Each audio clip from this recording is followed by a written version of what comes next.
There's something strange about Gloucester Prison, and for many visitors who attend the tours and walk the decaying wings nowadays, they feel it, but they can't really explain it. This place has been used to punish people for centuries. Even the building that stood here before this one was used for the same gruesome purpose. Men, women, even children were locked inside these cells, and some never made it out. Illness spread through the population like wildfire. Some prisoners, seeing no other alternative, chose their own end. And others were marched out in front of crowds of thousands gathered there to watch their final moments. And when it was over, some of the condemned were brought back inside and buried here, right beneath where people walk today. If you spend enough time inside this place, you start to understand why many believe that it never fully emptied when it shut down.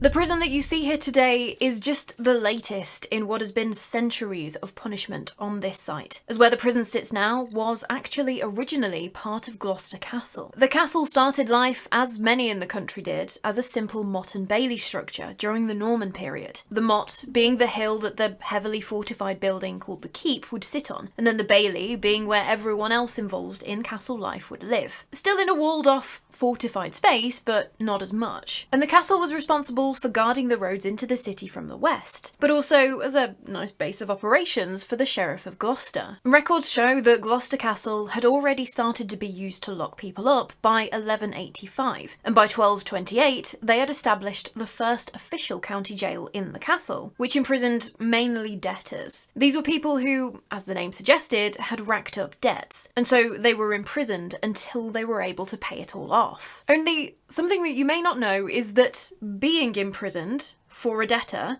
was not free. They had to pay for the privilege of being there. Well, they had to pay for everything. A bit of straw to sleep on, a bucket to... never mind. But also, they would have to pay for food. If you're imprisoned because you owe money, you're likely not flush with cash, and so for some debtors, the only way that they would get fed is if their families came to bring them food. No family, no food, and so back then a lot of people died of starvation. Which, as I'm saying that out loud right now, seems kind of counterproductive. You're locking these people up and denying them their freedom so that they will work to pay off their debt. They're not going to be able to work and pay off their debt if they're dead. Anyway, the castle stayed as the county jail for centuries, gradually declining and falling into a state of utter disrepair and absolute squalor for the inmates. At this time, men, women and children were all locked up together. Yeah, men and women who created more children. Don't worry, they eventually came up with an effective solution though. They chained everyone to the wall.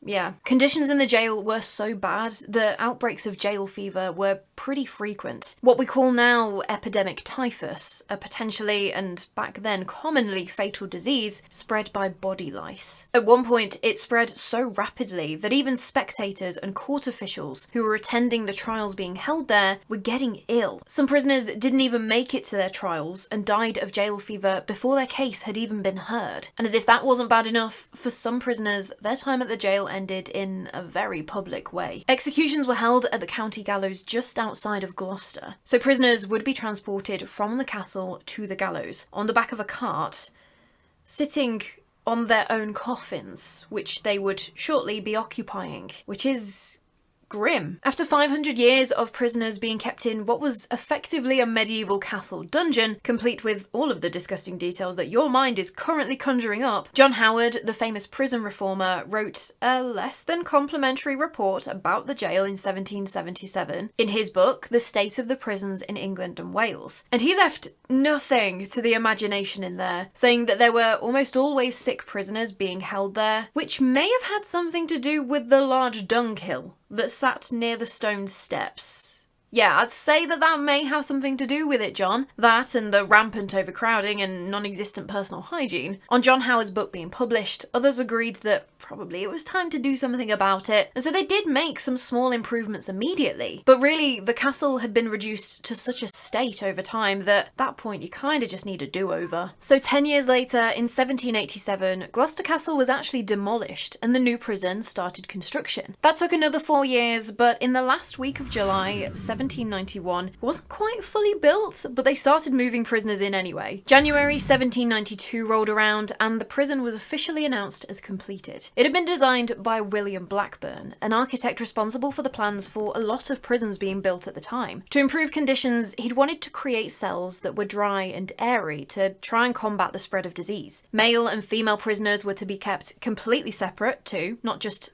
chained to a wall away from each other. There was an infirmary to care for the sick, but also the new prison was designed to encourage moral reform, rather than just do bad things, bad thing happens to you. There was a chapel built, somewhere for inmates to reflect on what had landed them in there. And they also started operating with what was called the separate system, where inmates were kept completely separate from each other, as the name suggests. They were locked in their cell, alone, for 23 hours a day. And for that hour, when they were allowed out, they had to wear thick canvas masks to stop them from being able to communicate with each other. Even the decor was to represent the prisoners' reform. Yeah, they'd even done a bit of interior design in here back then. Not something that you'd expect, right? But underneath the balconies, you can see these snakes. But then above, where the railing attached to the landing floor, there were lion's paws, and they're conveniently placed over the head of each of the snakes below. And this was done as a bit of a reminder. The snake was evil, and the lion was standing on the head of the snake. How good will conquer bad and all of that. Debtors continued to be held in the prison too, as they had been this entire time. They did not enjoy the dry, airy cells that William Blackburn had designed for the rest of the prison though, as they only got a new separate building in the 1820s during another big building project. But with this new prison, this focus on moral reform, these airy, ventilated cells, it still was not a nice place to be, especially if you were sentenced to hard labour. In 1822, Gloucester Prison had a tread wheel installed, which was basically like a huge stairmaster, where prisoners would be made to climb a never-ending treadmill of stairs for hours at a time with only very short breaks allowed. Makes my 30 minutes in the morning on the gym's stairmaster while I read my little Kindle look a little tame. But while some prisons installed a tread wheel just for the heck of it, Gloucester's was actually hooked up to be useful. It was used to grind corn to make flour and also to pump water. So at least you could be somewhat comforted at the end of the day with your leg muscles screaming at you that your back-breaking labour would make lovely stale bread to go with your gruel when it came to it. Other prisoners sentenced to hard labour were forced to do other tasks like pick apart old ship rope, which was known as oakum picking, breaking them down into the tarred fibres, which would leave prisoners' fingers bleeding by the end of an excruciating shift. And just because you were a child didn't mean that you were let off any lighter. The youngest prisoner recorded at Gloucester was 7-year-old Edgar Kilminster. In 1870, Edgar and his 9-year-old brother William received 7 days hard labour and 12 strokes of the birch too, for stealing sweets. But even the hard labour, the birch, the solitary confinement was nothing compared to the ultimate punishment that happened at Gloucester for centuries. From 1791 until the last one was carried out in 1939, 123 executions happened here. They even built the original gatehouse to have a flat roof for the gallows, just a built-in raised platform so that everyone could get a good view. Because pre-1868, executions were held publicly in front of crowds of thousands who'd come for a lovely day out watching the prisoners hang from the gatehouse. Not only that though, but all the criminal prisoners were also made to watch the execution from inside the prison. The debtors didn't have to watch, but for the criminals, I guess it was like, carry on down this path and look where you're going to end up. After the deed was done, your body could be handed over for anatomical dissection or returned to your family for burial. But if you were convicted of murder, resting in the family plot was not an option. You would either be dissected or buried within the prison walls, in an unmarked, unconsecrated grave, because you couldn't have a shot at eternity in heaven after what you'd done. In the initial few years of the new prison, most of the executions were for theft, things like stealing livestock, burglary, highway robbery. The reason being that there were over 200 laws that if you broke would land you a death sentence, in what became known as the Bloody Code. But the first execution for murder at Gloucester was rough. On the 22nd of August 1794, not only was 26-year-old Hannah Limbrick the first prisoner put to death for murder at the prison, but she was also the first woman to be executed there too. She was found guilty of killing her 3-year-old stepdaughter Deborah in an utterly horrific attack. The very next day, after Hannah Limbrick had been dispatched though, on the 23rd of August 1794, 24-year-old Hannah Webley was executed for killing her newborn son. When she was found guilty and the death sentence was passed down, the judge told her that with this wicked act, your own life is forfeited. But with Hannah Webley's case, there was a shockingly tragic turn, as if it couldn't get even worse. Because on the morning that she was led to the gallows, the prison surgeon made a note in his journal. He wrote that strong, very strong circumstances had since come to light in favour of this unhappy victim's innocence. Basically, whatever it was, he didn't think that she did it. But as Hannah was just a servant with absolutely no connections, no one to pull any strings, there was no stay of execution for her while this new evidence was investigated. And so she was put to death, and that was the end of it. Between the new prison opening and public executions being outlawed, 104 inmates were executed in front of a crowd, either on the original gatehouse or on the newer one, which was built on the northeast prison wall in 1826. Among those condemned was Dinah Riddiford, believed to be the oldest woman in England who was hanged. She was 69 years old, and on the 7th of September 1816, along with 22-year-old John Williams, she was hanged for breaking into houses and stealing items including salt butter, bacon, and a copper kettle. Going off on a little bit of a tangent, but it's a very weird detail that I want to tell you about. Dinah had a son who was also sentenced to death for the same crime. He'd been there with his mom, but he was later reprieved, spared the noose. He went on to have a family, and a few generations down the line, one of his descendants moved to Australia and had 2 daughters, Danny and Kylie Minogue.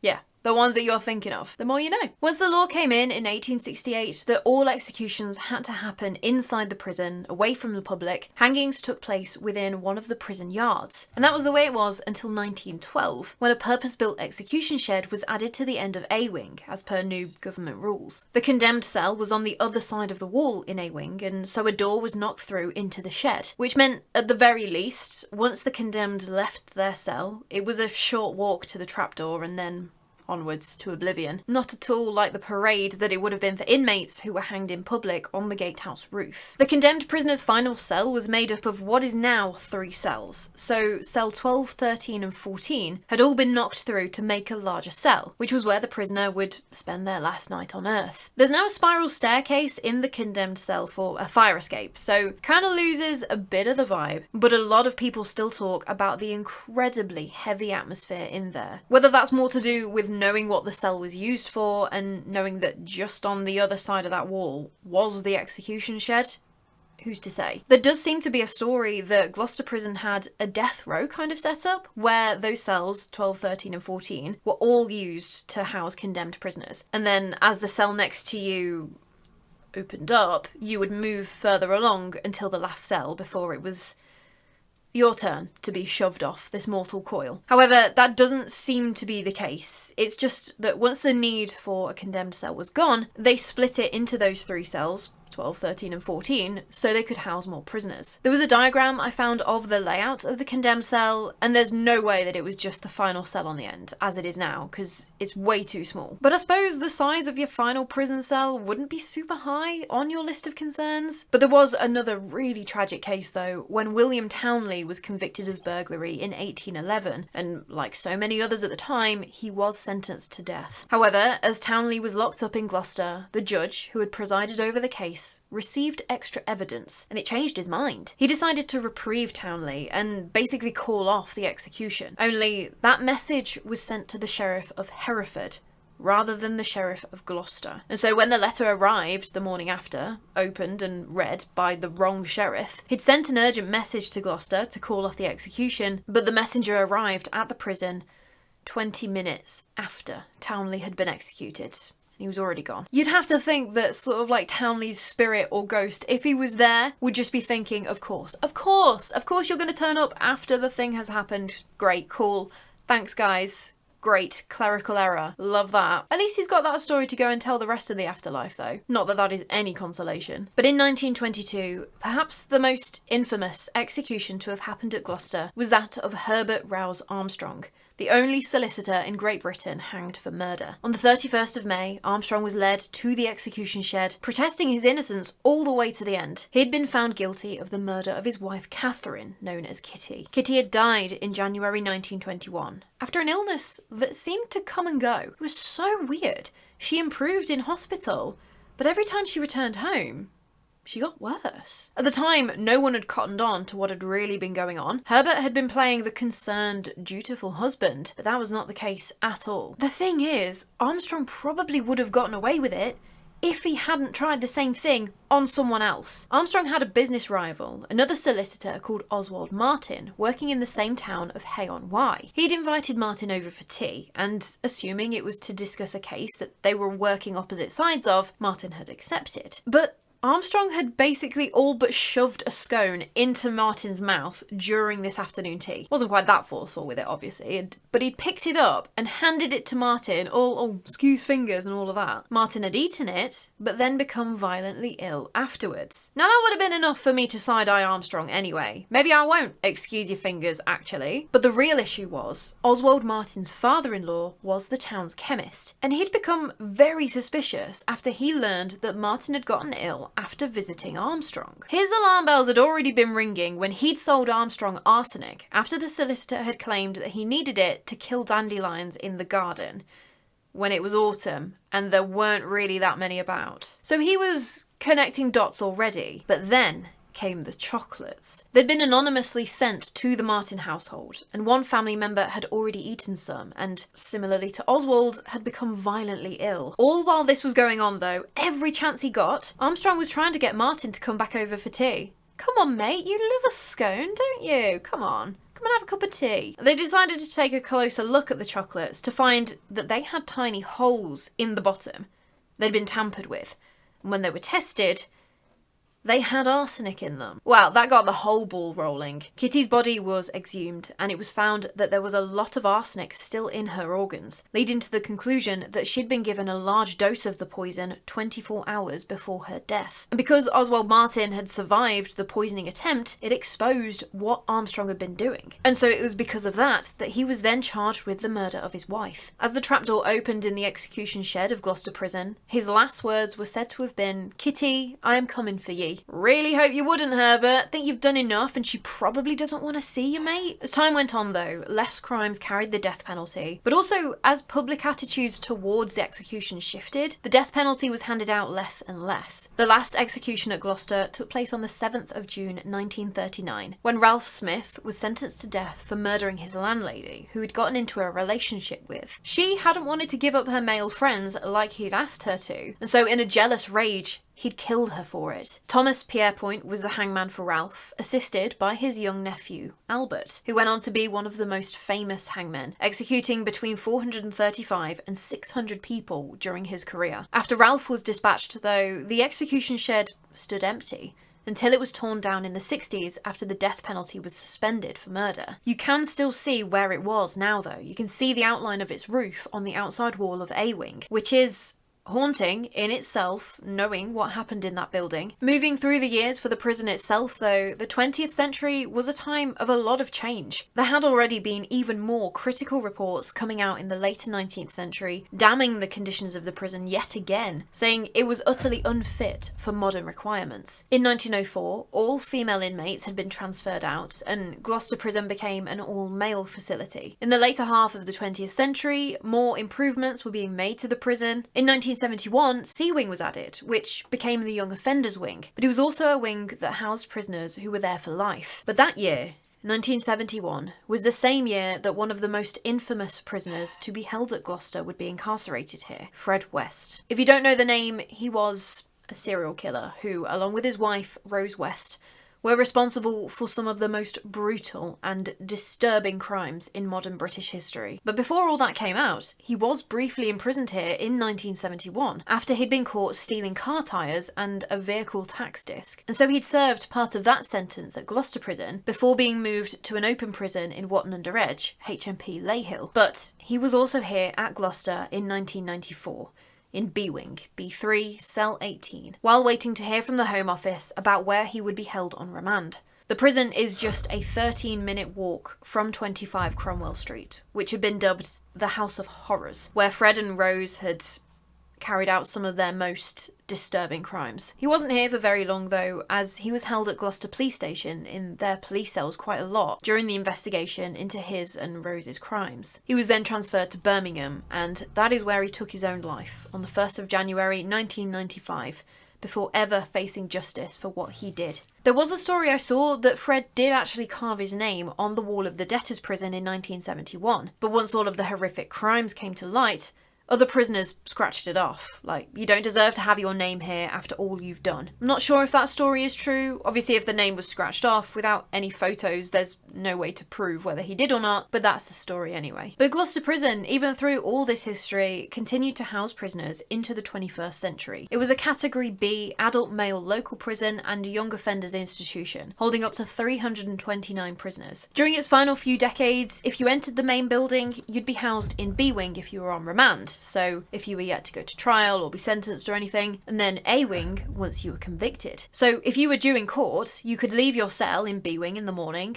go to court, get sentenced, and come back to prison and go to bed in your new cell in A Wing. B Wing was also where vulnerable prisoners were held, and by vulnerable it meant prisoners who were at risk of harming themselves or being harmed by other prisoners because of the crime that had landed them inside in the first place. It was mainly sex offenders, former police officers, but even prisoners who had gotten themselves into trouble. Maybe they'd racked up a debt in prison that they couldn't pay off and they were scared for their safety. If that was the case, they could ask to be moved into B Wing if they really felt like that was their only option. And then C Wing was for young offenders and inmates serving a life sentence. But what was really weird with C Wing was that they didn't have toilets in their cells. If they needed the toilet in the night, they would have to key in a code on their door. The door would open and they'd be able to go to the bathroom, but then they'd have to come back to their cell and key in the code again, basically to say that they were back in their cell. And they had to do that so that the next inmate who needed the toilet and had keyed in their code, their door would then open once the other one was back in their cell. So there was only ever one inmate out at a time, which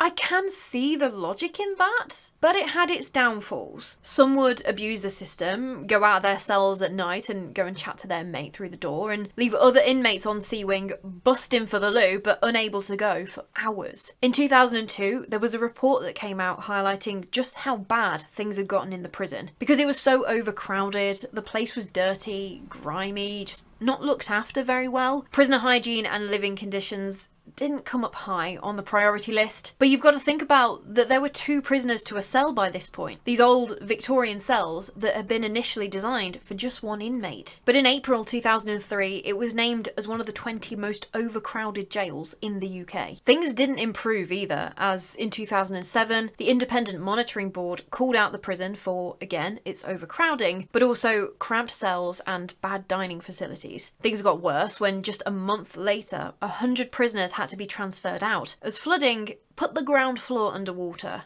which is not ideal. But you can see that, yeah, the writing is, you can kind of see it on the wall. When a report came out in 2012 raising many of the same concerns, also calling out that previous concerns still hadn't been addressed, they basically said that the regime at Gloucester was poor, with fundamental problems. And so then in 2013, it wasn't a huge shock when it was announced that Gloucester Prison would be shut down. And on the 31st of March 2013, the last prisoner was transferred out for good. Nowadays, it's owned by the same company that has Shepton Mallet, Dorchester and Kingston prisons, and it's open to the public as a visitor attraction. There are plans to redevelop some of the site into housing too, but obviously they can't touch the listed bits, like the central building with A and B wings and the gatehouse and some of the walls. But you can now have tours around the building, attend events, it's used for filming, and they have ghost hunts. Because with a history of people being locked up, punished, executed on this site since possibly back to the 12th century, maybe even further, and even now, to this day, being the eternal resting place for many prisoners still being buried under the tarmac, right under visitors' feet, it is also seemingly a place where at least some of those inmates find themselves trapped in the afterlife too. A lot of Gloucester Prison's ghostly phenomena seem to be Just little details that just make you uneasy rather than a whole host of named characters haunting the place. Witnesses have seen black shadowy figures darting in and out of the cells, and some claim that they sometimes follow people around, which is really unnerving to think about. You're wandering around this prison, which already has a vibe anyway, and in the corner of your eye you just see that you're not alone. But you keep turning around to look and, yeah, nothing there. Don't love that. There was one story of a tour guide who was going around the prison at closing, locking up, when he just so happened to notice someone up on the gantry. Deep sigh, someone's up where they shouldn't be, haven't cleared out at closing time, and so he went off to go track them down and escort them out. As he got up there, he saw them again, and they ran into one of the cells. Right then, well, I've got you now. As he reached the cell he most definitely saw them run into, he was absolutely shocked to find that the cell was completely empty. He was not a believer before that night, but he never could come up with an explanation as to what he saw. But the apparitions of long-gone prisoners have been seen standing within prison cells, watching visitors as they walk past. Other times, if you're in a cell, you might look towards the open door to see someone walking past, but when you go out to check, there's absolutely no one there. But they don't just appear, seeming to replay their time spent inside. These prisoners have apparently been known to grab the cell doors and slam them shut, as one very terrified prison guard discovered. Back before the prison closed down, this guard was quite dismissive of the stories, imagining them to be made up by the prisoners who just wanted a bit more time outside of their cells. Maybe just mucking about to cause a disturbance kind of thing. So he took it upon himself to shut down the rumours once and for all. He walked into one of the haunted cells, although it doesn't say which one, and he demanded that the ghosts make their presence known. Well, no sooner had he done that than the door slammed shut, trapping him inside the cell. Okay, lads, very funny, haha, you got me, now let me out. He went to try and open the door, but nope, would not budge. It was locked. Great, thank you. But the thing was, at that moment, he started hearing voices, muttering between themselves, having some sort of hushed conversation that he couldn't quite make out. But what he did know was that it was coming from inside the cell with him. This cell that he could see he was standing alone in. Yeah, no, absolutely not. He started screaming and hammering on the door, crying for someone to help, to come and open the door. But nothing was working. He couldn't hear anyone on the other side coming to help until the door just swung open. Easy as anything. He stumbled out of the cell as fast as he could. Just took a moment just to collect himself, to catch his breath. When he turned to look at the door, he realised there was no lock on that door. It had been removed as they prepared to decommission the prison. There was no way he should have been trapped in that cell. So, as you can imagine, he wasn't quite so dismissive of the ghost stories after that. And even to this day, staff who are working at the prison now, tasked with the unenviable job of locking up the 4-acre site alone after all of the ghost hunters have finished for the night, they'll often just keep tunnel vision. They won't peer into cells, they won't look too closely in the darkness, because the whole place just gives you this sense that there will be someone looking back if you do. And sometimes these shadow figures don't just stay in your peripheral vision, which is just the kind of thing that I want to know. Apparently, one woman had to be carried out of the prison after she claimed a shadow violently shoved her to the ground. She's not the only one. Multiple people have claimed to be pushed by something that they can't see. In A-Wing, while at least in the cold light of day, it doesn't look too bad, there is one particular cell that animals refuse to enter. Gloucester Prison is sometimes used as a training ground for sniffer dogs, which is obviously a brilliant idea. Training them within an actual prison, preparing them for their jobs when they'll go into operational prisons. But there's something about cell 6.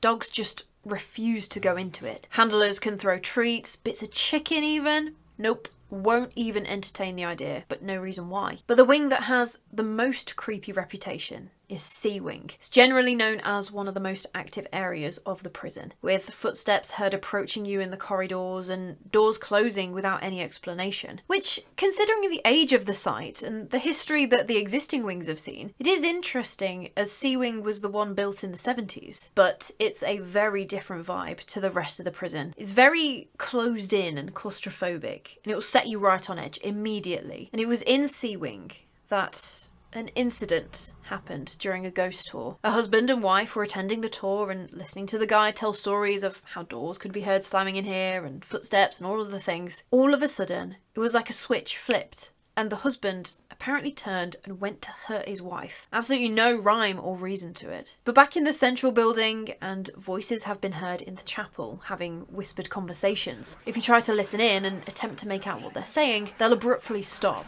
like the ghosts can see you trying to eavesdrop. But one area that also has a really dark reputation is that of the kitchens. And no, it's not just because of the food that was prepared there. After public executions were abolished, but before the execution shed was built, the gallows were set up in the prison yard. And at one point, the scaffold apparently stood exactly where the kitchens are today. Now, one of the back offices in the kitchens is a room where a lot of people just can't stand to be in, especially alone. But just across the yard from the kitchens, there's a hallway just off A-wing that's actually now known as the Haunted Hallway. Again, doors have been known to slam in this area, but when I say that, it's different in this corridor. Because when they slam, they all slam. All together at the same time. Which seems less like you can explain it away as, oh, it was a gust of wind. That's super weird. But also, there is a camera facing down this hallway. It's been replaced and improved over the years, but apparently you can never get a good picture out of it. Doesn't matter what you do, the image always looks like someone has scratched the lens, so you can't see. Other people have felt the sensation of unseen hands on them, and some have even had their clothes pulled in this area. Only when they turn around,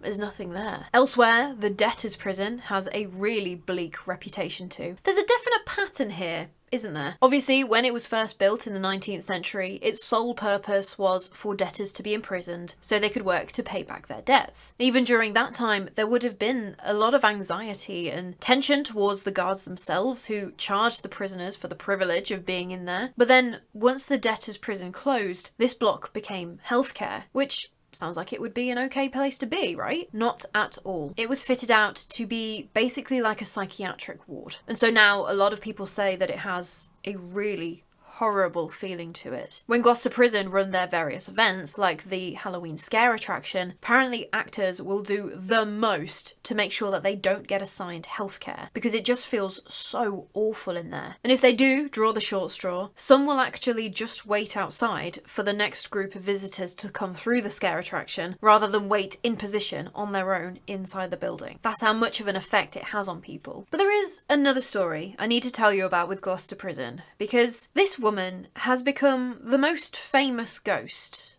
somehow. The figure of a woman has been seen in the prison, and over time she's been reportedly witnessed by both inmates and guards. And those who'd seen her say something rather strange, that she would mock and taunt them, which is unique. You don't hear of that very often. Say you are a prisoner and you see this ghost. That has got to be such a low blow. So for whatever reason you're in there, you've done something bad, you're probably at rock bottom in your life, contemplating on the series of decisions that have landed you in the joint, and then you look over and you've got the resident ghost pointing and laughing at you.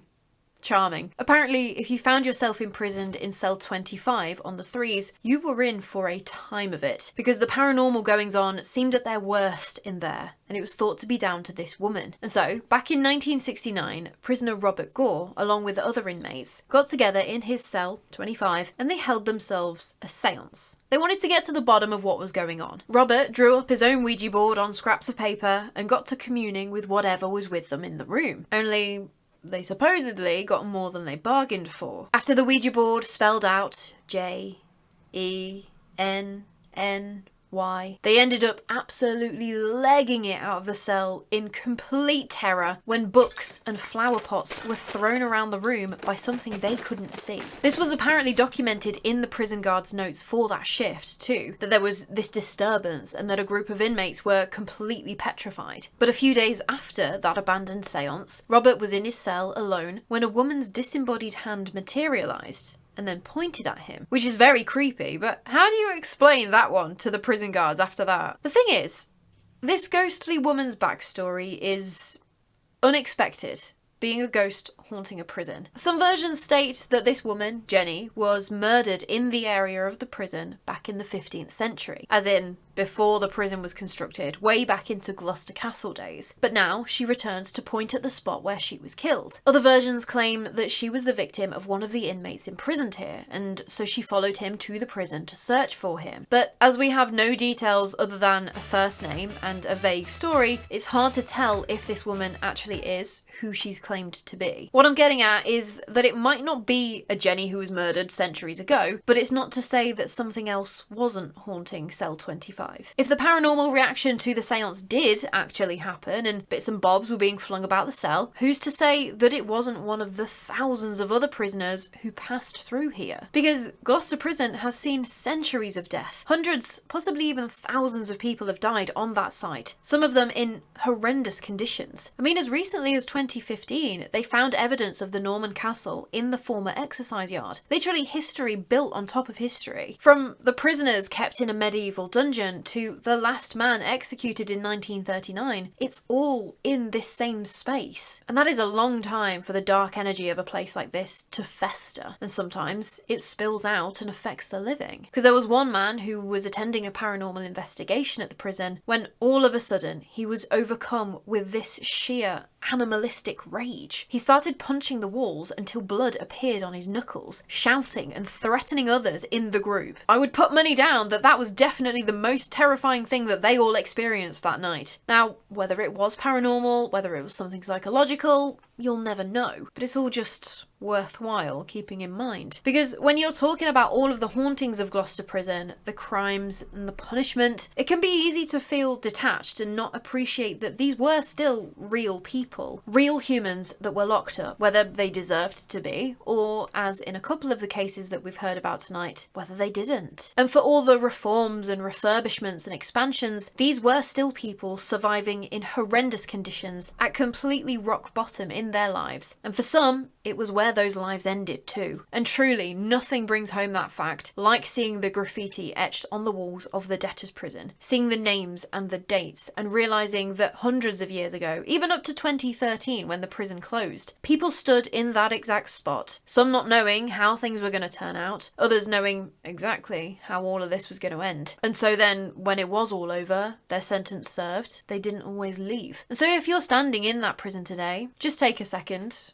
because you might be standing right on top of them. And it's that right there, that human element that has stuck with me the most. And I think that that's why Gloucester Prison, for me, has been a very interesting one to research. It's got less of those named ghost stories compared to other prisons that I've looked at. It's more just slamming doors, shadow figures, and the overall vibe. But totally understandable though, after all of the dark history that we've chatted about today. I have to admit though, I do have a hard time getting on board with Jenny's backstory. There are so many stories of human misery and suffering in the prison, from kids who stole sweets locked up with the worst of the worst, to even zooming out and thinking of the victims of those heinous crimes that sent people here in the first place. I would be more inclined to believe that whoever this entity was, they were a former inmate or a victim, or even just accumulation of the dark energy of the place. Unless we get some sort of historical evidence, although a murder back in the 15th century may be difficult. But I do believe that this place absolutely is haunted. It has seen the worst of humanity pass through its gates. Truly how depraved people can be. And how in years gone by we dealt with people like that. But then also on the other side of it, how innocent people also have been sent to their deaths here. The true story of what happened with the crimes that they were accused of never coming out. And that's gonna be some incredibly heavy energy left there. So as you can probably tell, this one really unsettled me. Less about the specific ghost stories, but more the brutal crimes that landed absolute monsters inside this building. The fact that someone can be capable of doing the things that they did, the suffering that they inflicted on others, it's all gonna leave a mark and add to the dark, uneasy energy of this place. But tell me your thoughts, what you think about Gloucester Prison. Have you visited, or did you work here before it closed down? Were you imprisoned here? Have you got any stories about things that you've witnessed that you couldn't explain? I would love to hear about it. And if you've got this far too, you may as well like the video and subscribe if you haven't already. I tell the history behind the mysteries and real witness accounts every week, and so I wouldn't want you to miss any. But anyway, that is all from me today. Go and get a drink of water, stay hydrated. I cannot wait to chat with you more about the morbid, mysterious and macabre. So until next time, sleep safe. I absolutely know with the amount of times that I've got to say 1790 something, I am 100% gonna say 1970 whatever. I just know it. I can feel it in my bones. Unless me calling it out now will then mean that I don't and I make a liar out of myself. I can see both realities happening.